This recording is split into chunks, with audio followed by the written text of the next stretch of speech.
क्योंकि उनकी कमियां हमारे बच्चों ने, हमें, उनके माँ बाप ने वो सहन की है, वो दर्द बर्दाश्त किया है। लेकिन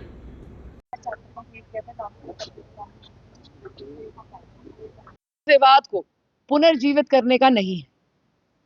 ये इस बात को समझने का प्रयास है कि 21वीं शताब्दी में भी हमारे इतिहास, संस्कृति और विरासत की राष्ट्रीय शक्ति, कूटनीति और सामरिक विमर्श का हिस्सा बन चुकी है।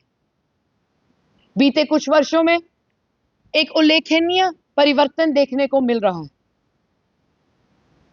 सिंधु घाटी सभ्यता, मोहनजोदारो, तक्षशिला, गांधार, पाणिनी और इस प्रकार की संस्कृति पर पाकिस्तान जैसे देशों ने हमारी ऐतिहासिक विरासत के रूप में उसको छीनकर अपने माध्यम से प्रस्तुत करने का प्रयास किया है।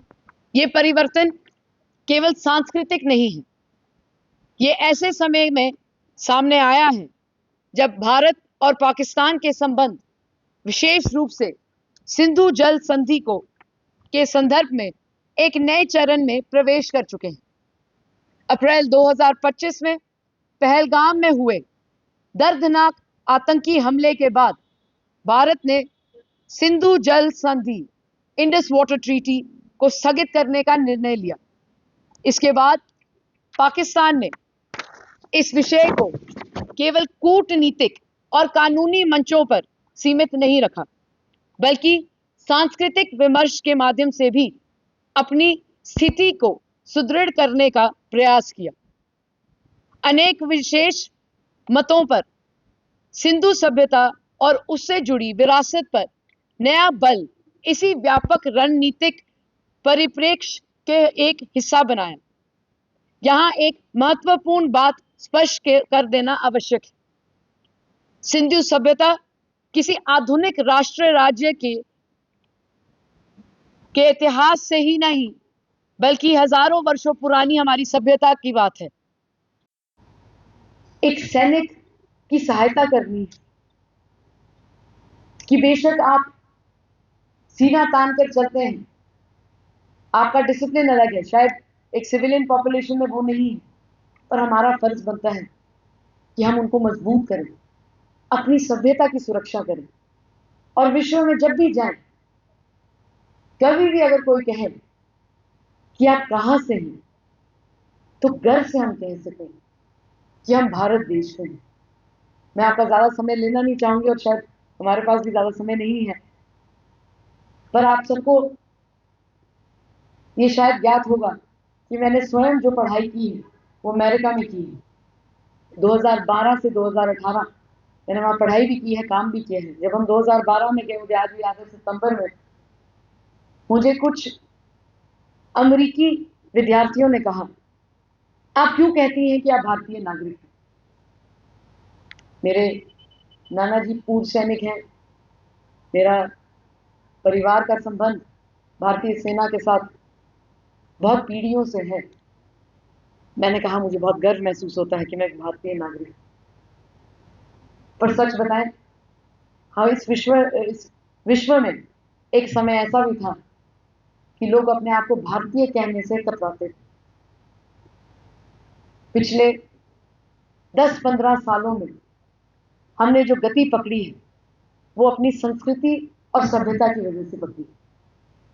इसकी सुरक्षा करना हमारा फर्ज बनता है और मैं उम्मीद करती हूं कि आज ये जो विषय है सिंधु घाटी की सभ्यता, इस पर आप वापस जाकर स्वयं भी थोड़ा सा पढ़िए, अपने आप को साझा करिए कि हमारी सभ्यता किस प्रकार से हमारे ही खिलाफ प्रयोग की जा रही है।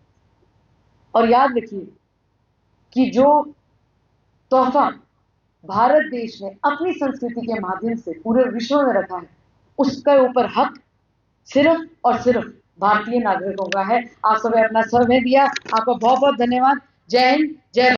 आज एक्चुअली विजय दिवस है। 1999 में जिस बहादुरी से हमारे फौजियों ने वहाँ पर लड़ाई की और जो पाकिस्तान ने धोखे से हमारे एरिया ले लिए थे, हमारे कम से कम 540 शहीदों जवानों ने वहाँ शहादत दी और अपनी पूरी जगह वापस ले ली। एक बहुत ही बड़ा कारनामा किया है। और जो आज का दिन, ये जो हमारा forum for awareness of national security है, ये पूरे जम्मू कश्मीर में नहीं, पूरे हिंदुस्तान में इसको मनाता है। और इसमें हमारे जो शहीदी परिवार हैं उनको हम नमन करते हैं। अभी आपने देखा था 3 शहीदी परिवार यहाँ एज ए VIP उनको बिठाया हुआ था, और शहीदी परिवारों के घर भी जाके उनसे वार्तालाप वगैरह करते हैं। और एक नया इन्होंने शुरू किया है कि अगला महीना जो पूरा है, हम सभी जितना भी समाज के लोग हैं, अगर ये शहीदी परिवार हैं जो लड़े हैं, जिन्होंने अपनी शहादतें दी हैं, उनके घर जाएंगे ताकि उनको हम लुक आफ्टर भी कर सकें। बहुत बड़ा एक एफर्ट। जगह ली, अपना घर बनाया। बच्चों की पढ़ाई बहुत मुश्किल हो रहा था क्योंकि कहाँ इनको स्कूल डालती। मेरे जिला सैनिक बोर्ड वालों ने मेरी मदद करी। मैंने 2 बच्चे आर्मी स्कूल ब्यास में रिविजन दिलाई और बड़े बेटे को साथ में रखा। मेरा प्रणाम। ये मेरा ही नहीं, पूरे राष्ट्र का आपको नमन है, आभार है और हमारी तरफ से सबका जय हिंद है। मैं एक सैनिक के रूप में आपके सामने समक्ष खड़ा हूँ। अत्यंत श्रद्धा, गर्व और भावनाओं के साथ खड़ा हूँ। आज मेरा ये बहुत खास सौभाग्य है क्योंकि आप सबने ये मुझे मौका दिया है एक फौजी होते हुए उन साथियों के परिवारों को नमन करने के लिए, उनसे दोबारा जुड़ने के लिए जो मेरे साथ कंधे से कंधा मिला के कारगिल की वादियों में, कारगिल की ऊंचाइयों में मेरे साथ लड़े थे। अगर आपका सपना भी गवर्नमेंट जॉब पाने का है लेकिन बड़ी बड़ी फीस बन रही है परेशानी, तो मायूस होने की ज़रूरत नहीं है। मेहनत और सही गाइडेंस से ही हर सपना पूरा किया जा सकता है। जम्मू कश्मीर और लद्दाख का भरोसेमंद और जाना माना कोचिंग इंस्टीट्यूट कैरियर अड्डा पिछले 10 सालों से हजारों बच्चों को SSC, JKSSB, बैंकिंग, डिफेंस और दूसरी गवर्नमेंट जॉब्स की शानदार तैयारी करवा रहा है। सबसे खास बात यह है कि यहाँ बच्चों को बेहतरीन गाइडेंस के साथ ऐसी तैयारी करवाई जाती है जिससे उनका सिलेक्शन आसान हो सके, वो भी बिना किसी ट्यूशन फीस के। यानी यहाँ आपको मिलेगी फ्री कोचिंग। कैरियर अड्डा में सिर्फ क्लासेस ही नहीं बल्कि हर एग्जाम को क्रैक करने के लिए शानदार मॉक टेस्ट सीरीज भी उपलब्ध करवाई जा रही हैं, जो बच्चों की तैयारी को और मजबूत बनाती हैं। जो बच्चे सेल्फ स्टडी कर रहे हैं वो भी इस सुविधा का फ़ायदा उठा सकते हैं।